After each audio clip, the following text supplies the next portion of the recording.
महत्त्वाची बातमी आहे। पालघरच्या जव्हार नगर परिषदेमध्ये अजूनही मतदारांच्या रांगा लागलेल्या आहेत। संध्याकाळी 5:30 पर्यंत मतदान केंद्रामध्ये मतदारांच्या रांगा लागलेल्या होत्या।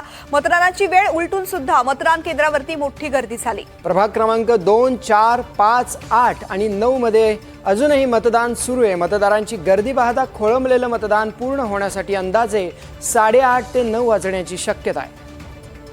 पालघरमध्ये अद्यापही मतदान सुरूच आहे। या संदर्भातली अधिक माहिती देत आहेत माझे सहकारी मनोज सातवी। मनोज, तृप्ती, जव्हार नगर परिषदेसाठी मतदान आहे ते अद्याप देखील सुरू आहे।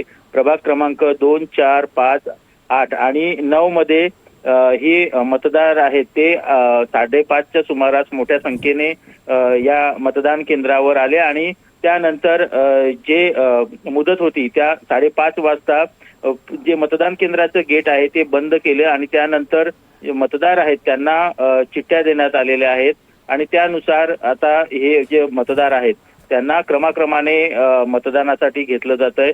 मात्र मतदारांनी उशिरा हजेरी लावल्यामुळं हे मतदान खोळंबलेलं आहे आणि त्याचप्रमाणे निवडणूक यंत्रणा जी आहे ती देखील स्लो आहे। त्यामुळं हा मतदानाला उशीर होताना आपल्याला पाहायला मिळतोय। अद्याप ही मतदान सुरू आहे। अजून अर्धा ते पाऊण तास देखील हे मतदान चालू शकते असं निवडणूक अधिकारी आहेत त्यांचं म्हणणं आहे।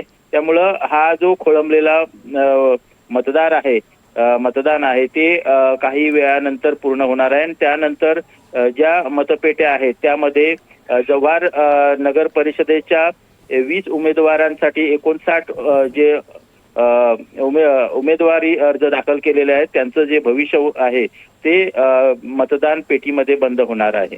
तृप्ती, नक्कीच मनोज, जव्हार मधल्या मतदानाचे अपडेट्स तुझ्याकडून घेत राहू। तुर्तास धन्यवाद संपूर्ण माहिती करता।